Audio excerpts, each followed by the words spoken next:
Suraxanı rayonunda növbəti dəfə narkomaniyaya qarşı mübarizə və erkən nikaha qarşı mübarizə mövzularında maarifləndirici tədbirlər 208 və 146 nömrəli tam orta məktəblərdə keçirilib.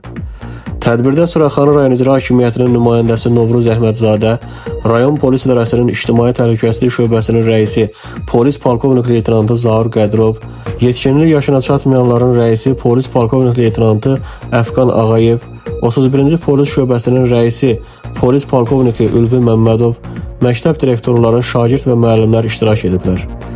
Çıxışlarda narkotiklərin real təhlükələri və ondan istifadənin fəsadları, yayılma səbəbləri və bu bəladan qorunma yolları, eləcə də fərdin psixi, mənəvi və bioloji cəhətdən inkişafına təsir edən erkən nikahların fəsadları ilə bağlı ətraflı məlumat verilib. Tədbir iştirakçılarının sual və təklifləri dinlənilib. Yeniyetmə və gənclərə asudə vaxtlarının səmərəli və düzgün təşkil etmələri tövsiyə olunub.